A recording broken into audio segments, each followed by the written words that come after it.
Welcome to Old News, a show where old and forgotten newspapers are rediscovered and century-old stories are retold. After doing some digging this week, I would love to jump into storytelling mode and read to you the story of the 5-year-old girl who was left in an abandoned house, which I found from a paper published in Illinois over 100 years ago. Let's begin.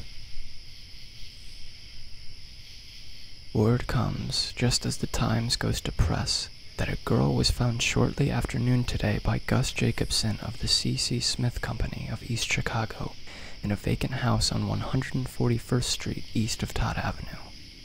She was locked in her room and had been there since Saturday afternoon. Mr. Jacobson was showing a prospective customer over the house when he heard the child's cry. He broke in the door and found her lying on the floor. She said she had been playing with a boy who had locked her in. The child was apparently telling the truth, but the police are investigating. It is now almost 3 nights and almost 3 days since 5-year-old Annie Nawalana's papa gave her a nickel to buy some candy, and she walked out of her home in East Chicago. She has not been seen since. She has vanished. Just as did little Catherine Winters of Newcastle, Indiana, whose father has spent all his fortune and all his days and nights since March 20th in a vain search. At first, it was thought that Annie had gone to a camp of a gypsy band not far from East Chicago, but the father says that she did not. See, it was 2 o'clock Saturday when he gave her the nickel and told her she could spend it on candy, but the gypsies moved at noon on that day to a place much farther away from her home. However, the gypsy camp has been searched. When Theodore Nawalana could not find his little girl, he went to the store to ask about her. It has been confirmed that she had not been there to spend her money.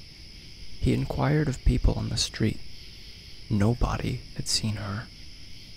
He now believes that she mistook the way and went in the other direction toward Whitting. When he knew that she was lost, he ran up and down the roads, seeking and calling and inquiring of everyone he met. Nobody had seen her. Quote unquote, "We will never find her alive," which is the opinion of the police. Either she wandered to the canal, which was only a few hundred yards away, or some hobo met her. They may find her body someday. Quote unquote. All through the night and all through the day, the father walked and ran, toiling through the deep sand, falling into the water, but not even a print of her bare feet did he find. The gypsies told me they had seen a little girl going up a road toward the lake, said he. Maybe they said that just to get me to go away. I ran up the road until I came to the lake, but I did not find Annie. All the night I hunted and called her, but I could not make her hear. Now I can run on more, but I cannot stand. I cannot hunt farther, and Annie is not found. And he took his head between his hands and wept. The police on motorcycles found no more trace of Annie than did her father. They went over all the roads about East Chicago and asked everywhere and searched the gypsy camp. But no Annie. There were no men yesterday when they went to the camp, and all the gypsy women shook their heads when the police asked and said, "Our men? They go away. We not know where." They will try again tomorrow, however. It has been reported to the police that the gypsy band has divided into several smaller bands, and Annie may be with one of them in another place. When she left home, she wore a red dress striped with blue with white checks, and with a black ribbon around her yellow curls.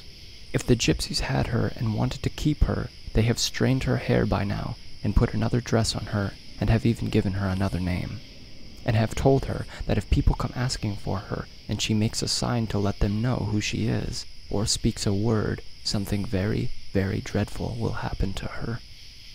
So it may well be that her own papa will go through the camp where she is and look at her and not know her for his own little girl.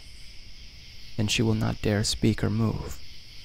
Maybe she would even shake her head if he would speak to her.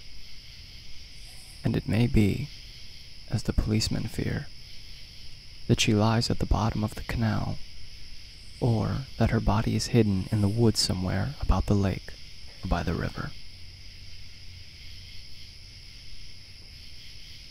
I did further research on the story, and found nothing more than these articles.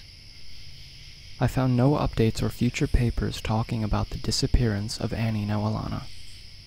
It's scary to think that, if she was kidnapped, she could have lived her whole life growing up, thinking she was raised by the very people who took her from her father.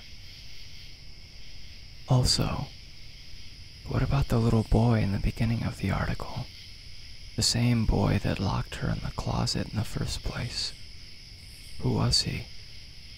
Where did he end up? Is he even real?